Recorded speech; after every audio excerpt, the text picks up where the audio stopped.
RFO, il prend toute sa place en rejoignant dans un pôle régional nouveau, un pôle émergent, les stations régionales de France 3 et l'ensemble des stations régionales de RFO.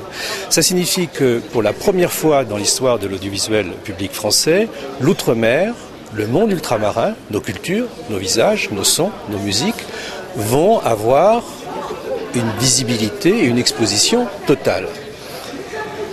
Rentrée également importante dans la mesure où d'ici un an ou 16 mois, 17 mois, devrait naître ici la TNT Outre-mer.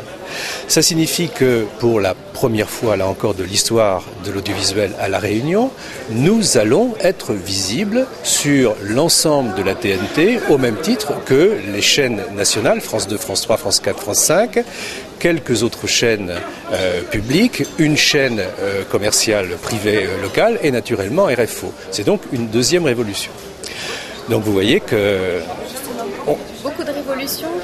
Comment est-ce que vous appréhendez? Alors je l'appréhende avec un esprit serein mais offensif. Serein parce que je me dis que j'ai plutôt confiance dans le bon sens du public réunionnais, même si quelquefois il nous fait un petit peu défaut, nos audiences n'ont pas été bonnes l'an dernier.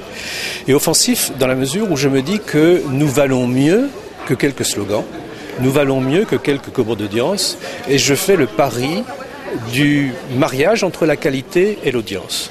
Nous allons aujourd'hui, à partir du 21, valoriser la proximité locale en la regroupant, en la réécrivant, en la rééditorialisant autour de deux grandes séquences, une le midi entre midi et 13h et une le soir entre 18h30 et 19h30.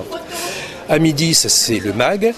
Rappelez-vous le sac qu'il faut, ça bougeait, c'était gai, il y avait des chroniques, des visiteurs, il y avait de la joie. C'est un peu dans le même esprit, avec le journal naturellement, à midi et demi, comme d'habitude.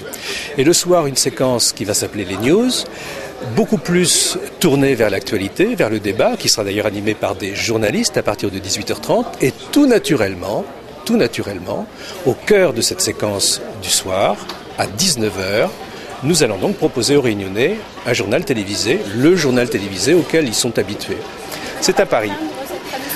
Alors, c'est un pari. Ce n'est pas un pari que je fais de façon aveugle.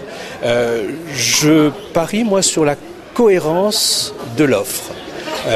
Je pense que le fait de donner aux Réunionnais des clés pour comprendre l'actualité, ce à quoi on va se consacrer dans la période ou dans la séquence 18h30-19h, je pense que c'est aussi une façon de faire notre travail de journaliste de service public, donner des explications, donner du contexte, donner des discussions, donner la possibilité aux gens de s'expliquer, de s'exprimer en venant parler tout simplement sur notre antenne, le tout non pas de façon désordonnée, mais de façon cohérente, de façon éditorialisée, là encore, c'est le journaliste qui parle, pour que, effectivement, le débat puisse avancer. Et tout naturellement, nous allons arriver au journal télévisé, donc à 19h. Voilà, donc bienvenue à tous les Réunionnais pour le journal télévisé à 19h à partir du 21.